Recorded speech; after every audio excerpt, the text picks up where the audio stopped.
Hiya Monstaz and welcome!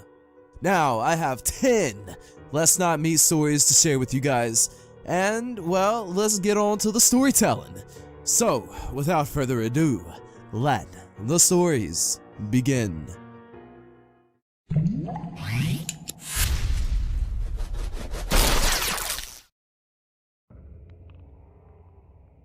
My Mom's Friend by Zero Ad General. This story takes place throughout the entire year of 2010, which was my senior year of high school. This is a story also told in the perspective of a male. Anyways, let's get on to the story.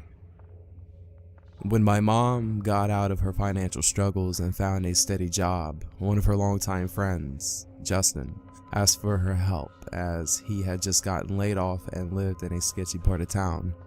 My mother was friendly and didn't mind company since she had been single ever since I was born. Justin would live with my mom and I from January to the end of June, and for the most part he was cool and shared the same interests as me. But when summer rolled around, he seemed tense and nervous most of the time, which was odd since he was the laid-back and carefree kind of guy. When my mom realized he no longer needed our help and basically freeloaded off of us, they got into a heated argument and my mom kicked him out. No incidents occurred after, and the school year ended. In July, my mom went to visit family in Mississippi and entrusted me with the house. Unlike any other teenager with an opportunity like this, I invited all my close friends over to, bullshit around. We all passed out around 2 a.m. and everything was fine. It could not have been over 10 minutes when I was jolted awake by a loud knock at the front door. My stomach sunk as I thought my mom had come home early and noticed all the cars parked outside the house. But when I peered out the upstairs window overlooking the driveway to see who had pulled in, my mom's car wasn't there. It was Justin's. In my confused state, I decided to wait it out and see if he'd leave. The knocking stopped, and after what felt like years, I heard the front door open. I start to frantically wake up my friends and tell them that Justin just walked into the house. Now keep in mind, these guys know who I'm talking about since they've seen him before. The four of us were still tired and pretty much in a daze as we walked out of the living room and peered down the staircase that overlooked the entryway. We saw the outline of Justin's body just standing there. At this point, we freaked out, and I have no idea how he got in or why he was here, when suddenly Justin starts running towards us and sprinting up the staircase. Justin's able to quickly get up the staircase, and all we can do is stumble over each other in the darkness trying to get back to the living room. Justin was able to get up the stairs and turn on the hallway light before we could hide, and as soon as he turns on the light and sees us drunken and scared shitless, he smiles and says, "Sorry, I thought you were your mom." Then he turns the light back off and calmly walks down the stairs and leaves. When my mom got back from her short trip, I told my friends not to mention the incident to her in the future unless something else happens with Justin. No further incidents occurred, and I moved out for college. Neither me or my mom have even seen Justin since then. I assume he moved on and left us be. But even now, this has always been in the back of my mind.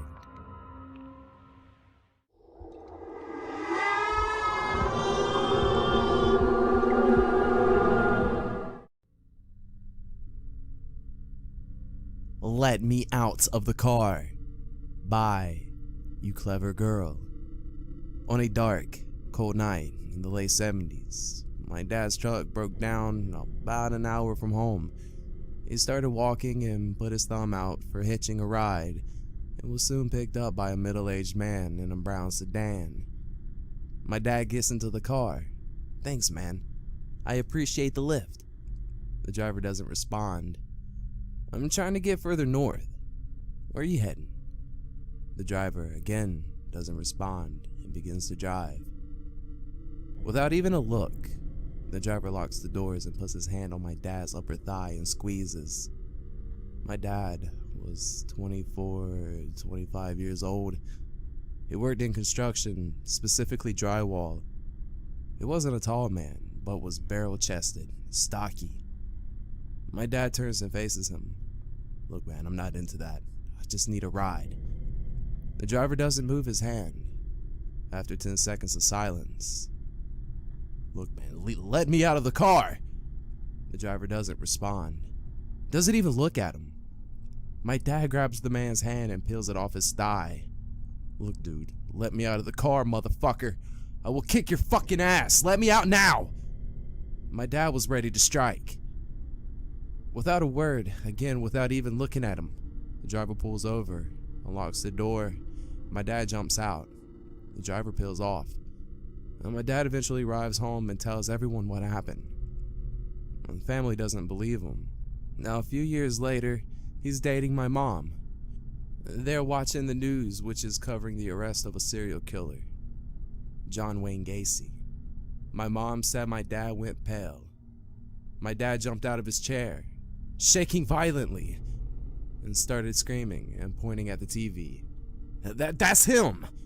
That's the guy who picked me up." My mom says she believed him immediately. My dad wasn't much of a liar or a prankster. He was pretty blunt about things.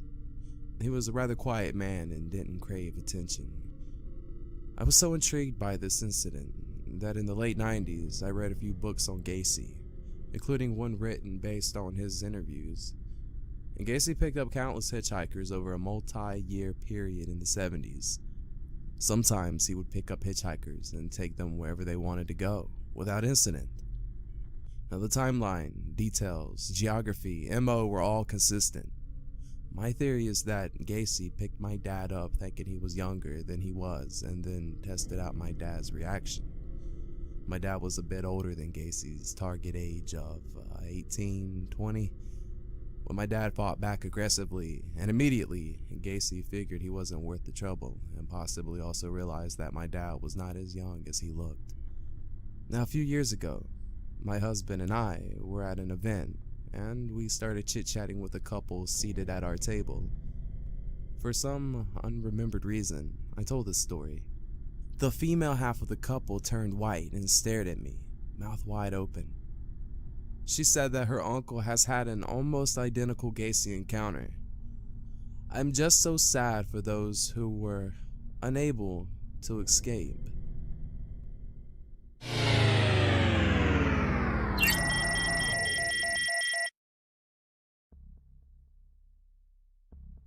My gran was being stalked by a crazy woman with no life. By Garen. As the title suggests, this is not something that happened to myself, but to my grandmother, who I call Gran. This also happened recently, last week. I will update you all if anything else comes from this. My Gran decided to take a trip to Burke's Outlet, so she does. She heads into the store, and only a few seconds later she is being called out by a woman, shouting, "Hey you!" She turns to the woman in question, who apparently ran after her and into the outlet. This woman is probably between the ages of 40, 45, while my gran is 65. As soon as this woman approaches my gran, she was instantly in her face and shouting at her. My gran is confused at first, but soon pieces together this woman's disjointed yelling. Apparently, this woman had been following my gran for 3 weeks. We don't know if she knows where my gran lives or any personal details about her, but every time she catch my gran's distinctive bright emerald Oldsmobile driving about, she would follow her around.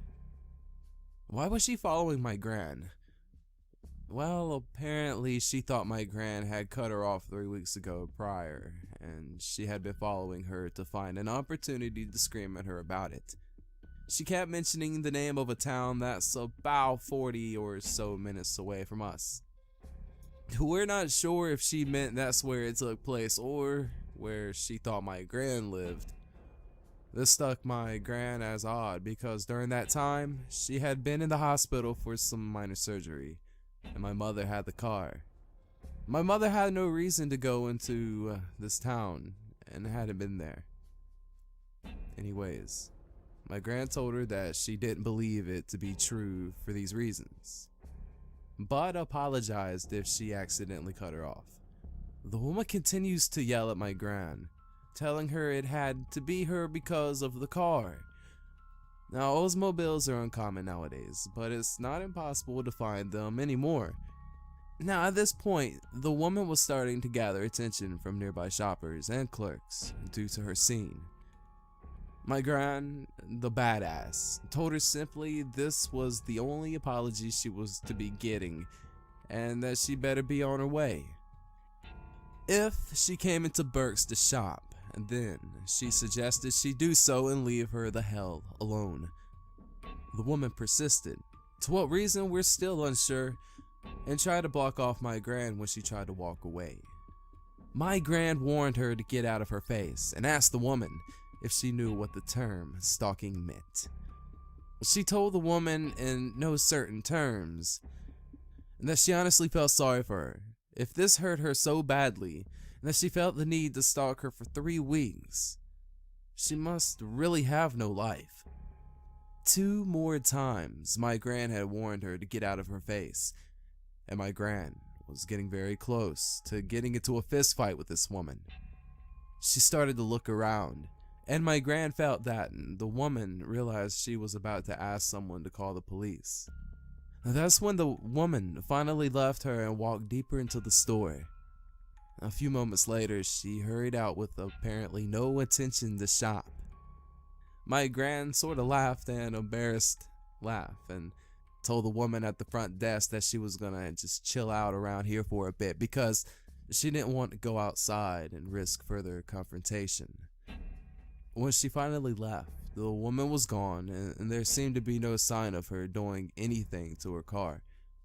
That was good. And she strolled around for a bit to see if anyone was following her before finally driving home. Crazy ass bitch who felt the need to stalk a 65-year-old woman for 3 weeks under the assumption that she cut you off. I hope my gran does not meet you again. You might not like the outcome.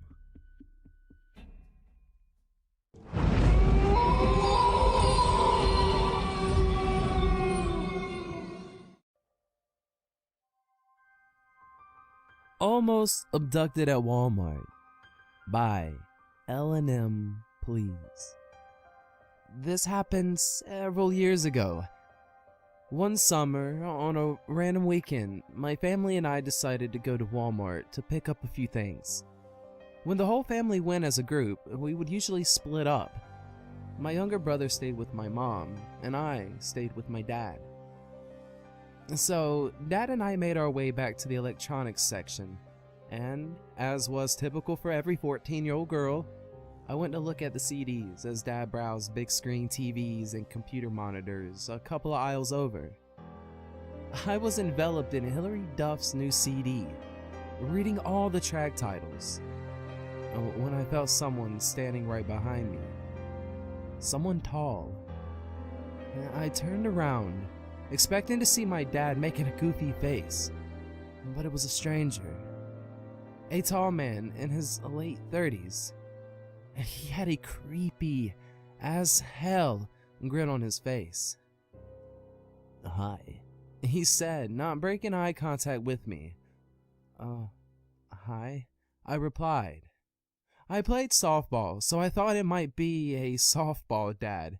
Now, as strange as that sounds, in my small town, I was sort of used to grown men approaching my dad and I, and talking about softball or how their daughters went to the same school as I did.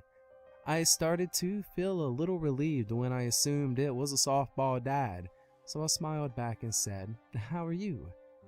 Fully expecting him to say something like, "I'm her dad, and she's in your English class," or something harmless like that. "What's your name?" he asked, still wearing that terrifying grin. Red flag. If he was a softball dad, wouldn't he know my name? "Michelle." And I lied, thinking on my feet. "How old are you?" he asked as he started to move closer to me, backing me up into the end of the aisle. 16. Now I lied again, I didn't know what else to do, but I knew for sure I wasn't going to tell him the truth. "You're very pretty." I cringed and became nauseous. Where do you go to school?" Damn, was this 21 questions? Why did he need to know all this? He was no more than a foot away from me, slowly closing in, and I had nowhere to go. I was getting ready to lie for a third time when, out of the corner of my eye, I saw someone approach us. My dad.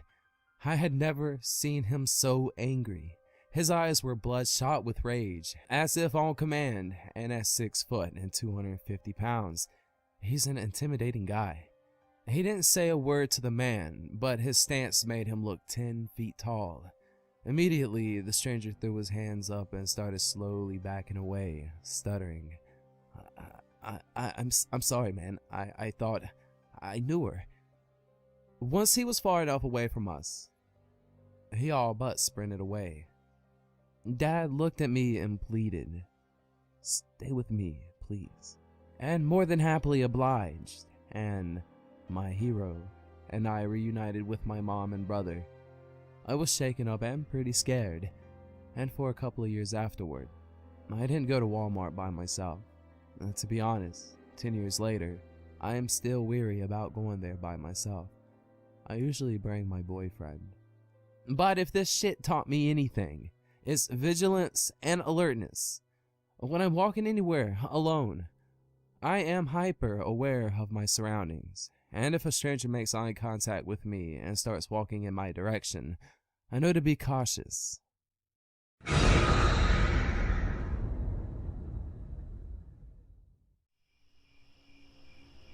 Under the Bridge by Piercien.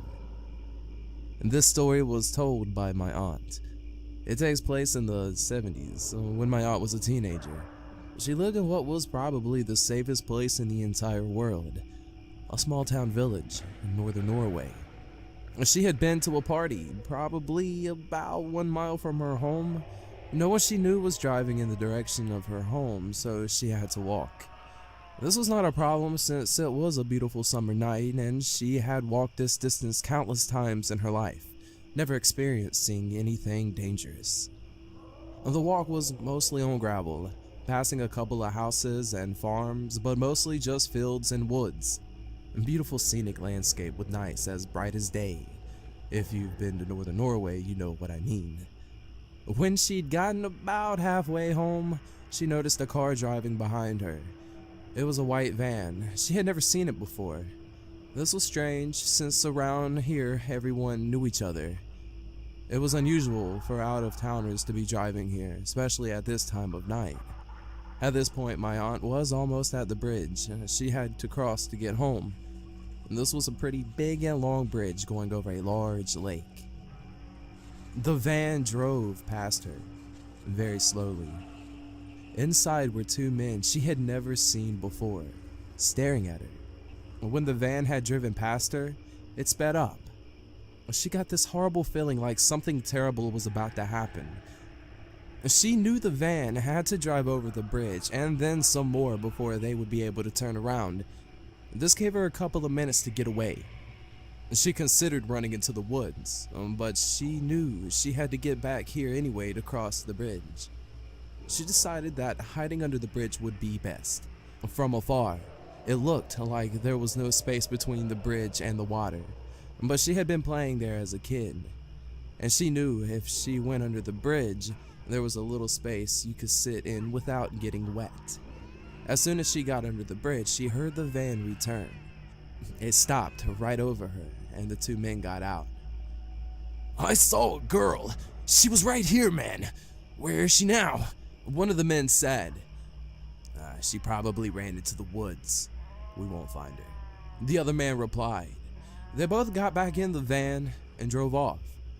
My aunt sat under the bridge for about 30 minutes, scared the 2 men would come back. Then she heard another car approaching. This time, thank God, the sound was familiar and she recognized the car belonging to her neighbor. He drove her home. She told him she had had way too much to drink and had fallen asleep by the bridge, not mentioning the van or the men. For some reason, she didn't tell anyone this story until years later. Maybe she was afraid her strict father wouldn't let her go out anymore to parties and such. I live in a town not far from where this happened, and still I go back to my aunt's and mother's childhood home from time to time. Every time I go over this bridge, I get the chills.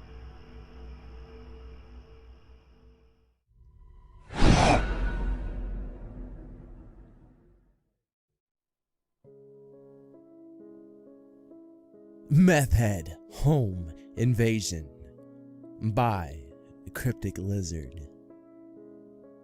Just a little backstory. I am a 13-year-old boy, not that big or muscular, and it's about 7:30 p.m., so it's getting dark out. Okay, so let's get to the story. One day I was at home alone playing Call of Duty when I heard a knock at the door. Went to answer it like a stupid idiot I was.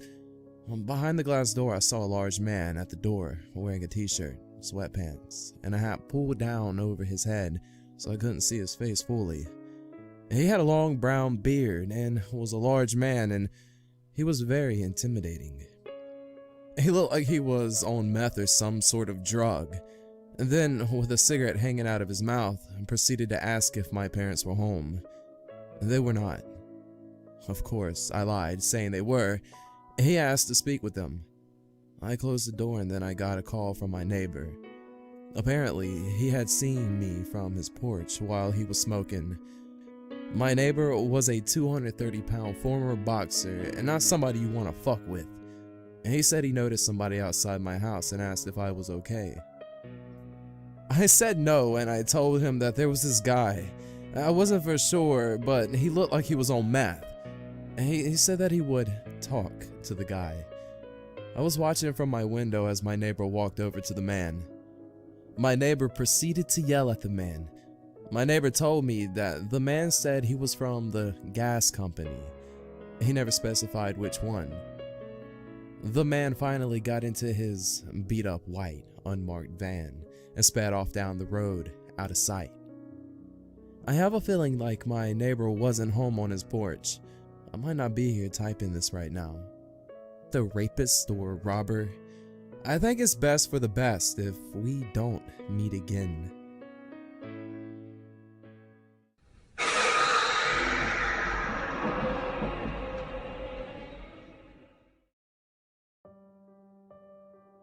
The Guys in the Bushes by Dieselator. I used to go running at night on the track at the high school across the street from my house. One warm summer night around 12:30, I'm walking down one of the outside hallways in the school building to get to the track. I hear rustling in a bush about 10 feet ahead of me. A guy steps out into the walkway. He's in his 30s, skinny, with a non-ironic, non-hipster beard. He asked me in a matter-of-fact voice if I happened to have a spare tire. I said no. I see two other guys of the same age standing inside the large bush he came out of. They're fully dressed, and they're not drinking or smoking pot or doing anything else in there. They're just standing there. The guys are deep inside the school property, far from any road. They don't have tools or other things that guys who were trying to fix a flat tire would typically have. There were no backpacks or bags or anything else in there with them, not that I can see. All three of them seem genuinely friendly. They're not aggressive or threatening toward me in any way. They're absolutely not drunk or high or crazy. They look like decent guys. A little rough around the edges, maybe, but basically they're okay. They might be roofers or construction workers or work for a tree service.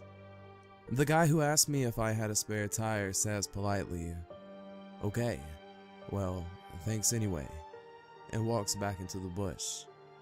Now, I did my run and I went back home the same way I came. The guys were gone. I never saw them again. And that's it.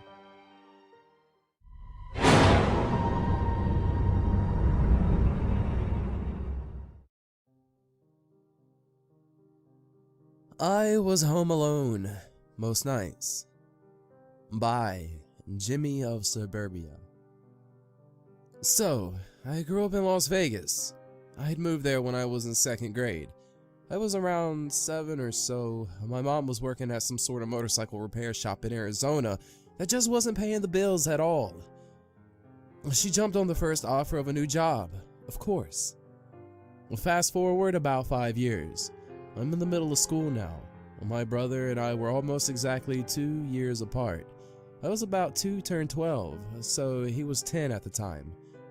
My mother, being quite low on the seniority list, was forced to work late nights. That left me and my brother home alone after school more often than not. Our nights were usually pretty uneventful, usually consisted of us avoiding whatever homework was assigned, warming up leftovers in the microwave, and watching whatever sparked our interest on TV, which was usually either WWE wrestling or some kind of cartoon. We usually ended up in the bed before our mom got home, but occasionally we'd wait up for her. Well, one night, or I suppose one afternoon, considering it was still broad daylight, everything was pretty normal. My brother sat on the living room floor, engulfed in whatever was on TV, and I was using my mom's desktop computer, feeding my virtual pets. Then there was a rather aggressive knock at the door, which was very odd. I was sort of an outcast child. I didn't really have too many friends, nor did my brother. Even then, we lived in what you would consider a senior living community. My mother was the youngest adult there. She was around her mid-30s. My brother, being too short to reach the peephole, doesn't move. Well, only slightly. Just to look at me. I get up from the computer chair and make my way to the front door to glance out the peephole. I see a man in a black ski mask staring back at me through the peephole. It definitely didn't seem real. It sort of seemed like something from a cliche movie, as if he was dressed to rob a bank. I was immediately scared shitless, and I obviously didn't bother asking who it was. I silently stepped away, shut off the TV, grabbed my brother and our small black Pomeranian, and ran towards my bedroom. Once we were safely hidden in my closet, I informed him of what I saw outside. I slid the tiny flip phone our mom left us for emergencies from my pocket and dialed 911. I whispered to the operator the entirety of the call, as I didn't think the man had left, considering the knocks persisted after we left the living room. Yet somehow she understood me and sent an officer over. Immediately after the call ended with the operator, I dialed for our mother. I explained everything to her. She ended up leaving work early and ended up home around the same time the police had. I'm not quite sure what deterred him of pursuing further, but of course, the man was gone by the time they both arrived. The officer was clearly not taking any of it seriously, most likely thinking these two young boys were just paranoid from staying home alone. It was probably some young man playing a joke on a friend of his. That was his explanation. However, like I stated previously, we lived in a senior living community. Who could he possibly be playing a joke on? His dear grandmother? He then gave my brother and I stickers, as if that would console our nerves after seeing some masked madman pounding on our door. Fortunately, I never saw the stranger after that. After that experience, my house, however, had been broken into, as well as the car 3 times. Thankfully, none of us were present when any of this took place, since my family and I moved out of state and installed a security system. Nevertheless, creepy ski mask man, let's not meet.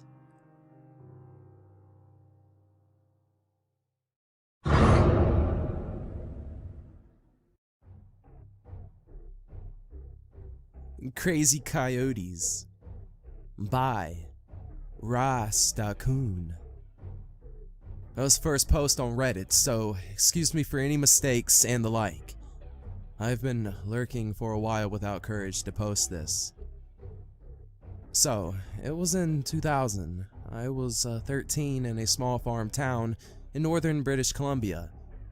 I was staying for the summer at my grandparents' farm. Being that they have a small lake on the property, I loved fishing. And I liked this girl down the street. Around one of the last days I was staying there, I had told the girl to come by around 8 p.m. Around dark for dinner. Yeah, I know it's pretty late for dinner. But I told her that I would be in the front to open the gate. This gate could not be locked. I guess it was just there to, well, be there. So, around 7:55, I waited and saw her coming down the street, and I called her, "Hey, hurry up, it's getting cold here." She started walking faster, and I heard a sound that would haunt me forever. First, I thought it was just a dog barking, but then, holy shit, the sound of about 20, 30, well, okay, I'm exaggerating a little bit, and coyotes started yiping their brains out like mad and coming down the street fast and freaked my 13-year-old self the hell out. I screamed, "Quick, they're coming!" to the girl, but she was shocked. So I ran over there about 40 meters and grabbed her in my arms. And she was small, luckily. And I dashed for the fence opening and continued my sprint to the house, which was about 100 meters. When I got to the house, I dropped her on the floor. And now I didn't realize the pack was on our heels the whole time because, well, the gate doesn't lock. My grandpa slammed the door shut and placed 2 bookshelves in front. We all hid in my bedroom and we heard the coyotes. Now, to this day, I can only assume they were coyotes, destroying the door and other stuff in front of my house. And being redneckish, we went on to eat dinner and fixed the door the next day, not caring about what happened just the night before. Well, I lost touch with the girl, and now that I think about it, we could have died. So, crazy coyotes, let's not meet again.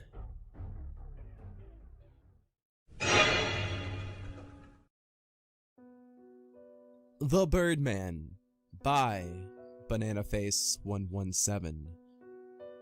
So, I've been looking at some of the stories of strange people, and I remembered a strange encounter I had a few years ago. Here's some backstory. My family has been going to a ski resort in Vermont for about 5 years during Christmas break, and this happened during our 3rd year. So, here it is. On the 2nd day of our vacation, we had a ski instructor who pointed out a man skiing down the mountain who had small black parts falling off of his jacket. Our instructor named him Birdman because he was a crazy guy who made his jacket out of road-killed birds. He apparently lived on the mountain and is known for harassing people on the slopes and in the gondolas. For some unreason, however, the resort isn't allowed to kick him off the slope. So we go through our lesson and we, my 10-year-old little brother, John, and I, at the time I was 13. Notice, this guy is always behind us on the slope.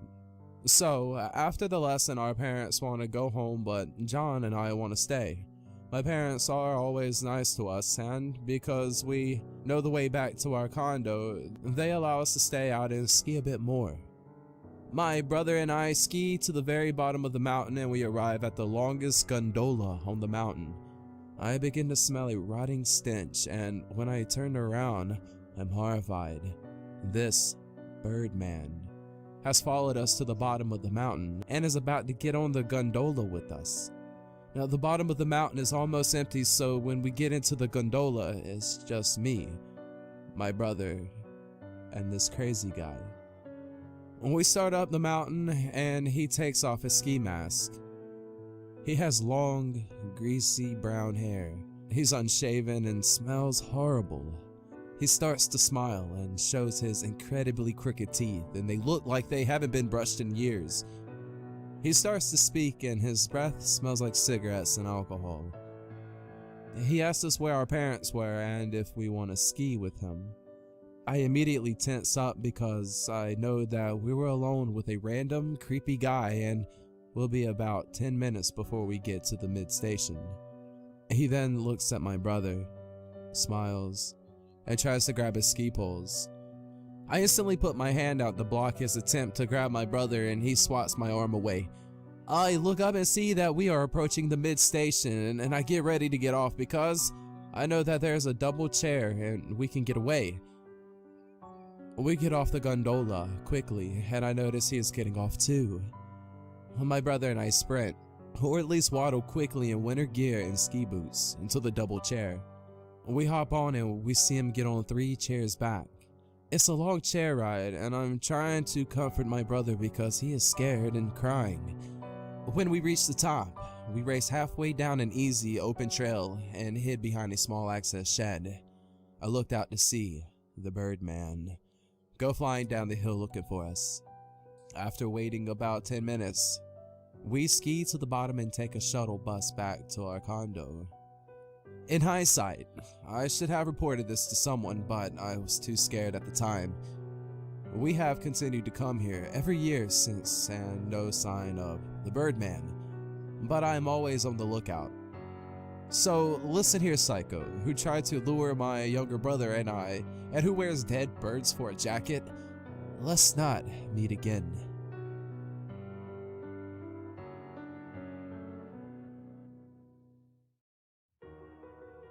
Well, there you have it, 10 Let's Not Meet stories from Reddit. The links to these stories will be in the description. I really hope you guys enjoyed this. Be sure to leave comments below, hit that like button, and subscribe. It really does help out. So, monsters, until next time.